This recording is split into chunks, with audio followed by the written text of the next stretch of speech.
Ottawa's digging out from fresh snow. The Senators are trying to climb back into the playoff picture. And in Washington, a Supreme Court ruling just narrowed how a president can use emergency powers to set tariffs. Later in the brief, we'll come back to what that court decision could mean for the next round of Canada-US trade talks.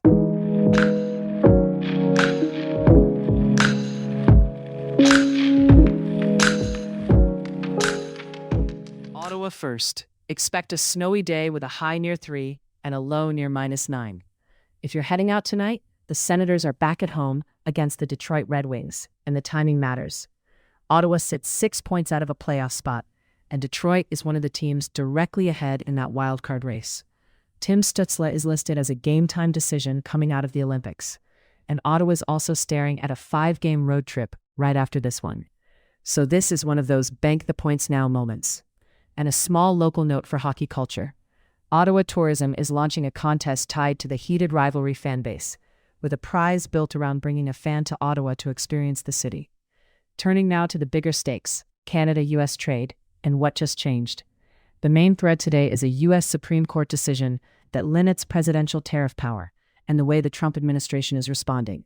Here's what happened. The Supreme Court ruled that the International Emergency Economic Powers Act, IEEPA, does not authorize a president to impose tariffs. In plain terms, the court is saying that particular emergency law can't be used as a tariff lever. Why this matters now is that it narrows the menu of legal tools available for fast, unilateral tariff moves, exactly the kind of moves that have been shaping the trade environment over the past year. It also forces the administration to either use different statutory authorities or push Congress to act more directly. And the administration did respond. On February 20th, President Trump signed new measures updating the U.S. trade framework in light of the ruling, an attempt to keep policy moving while staying inside the court's limits. Here's the key point for Canadians. This isn't just legal fine print. It affects how predictable or unpredictable U.S. trade actions can be, and that predictability matters for exporters, supply chains, and the tone of the upcoming CUSMA review. On that front, Canada's minister responsible for North American trade, Dominic LeBlanc, is set to meet the U.S. Trade Representative Jamieson Greer in Washington late next week. LeBlanc says he's not pessimistic about the future of CUSMA, and he's pointing to something practical. When the U.S. rolled out a new set of 10% tariffs after the court ruling, many Canadian exports that comply with CUSMA were exempted. Reporting puts Canada's effective tariff rate around 4.9%. But there's still a gap between public posture and private negotiating tone. LeBlanc describes behind-the-scenes talks as cordial and businesslike, while Greer has publicly suggested any deal with Canada should include higher tariffs. Both of those things can be true at the same time. Midway reset. Remember this. Washington's ability to move tariffs quickly just got more constrained by the courts, and that shifts leverage and strategy heading into CUSMA talks. We'll watch whether that produces more stability or just new workarounds. This is also landing in a Canadian public mood that's notably darker about the U.S. One poll cited in the reporting found Canadians are 3.5 times more likely to see the United States as a security threat than China. Some commentary has gone further, arguing the U.S. is sliding toward a de facto dictatorship. The caution from analysts, though, is about calibration. Controversial executive actions aren't the same thing as the collapse of constitutional democracy. Institutions are still operating. Congressional committees are meeting, budgets are being passed, and courts are issuing rulings like this one. And the next U.S. midterms, every House seat, a third of the Senate, and many governors and state legislatures are a near-term checkpoint in that system.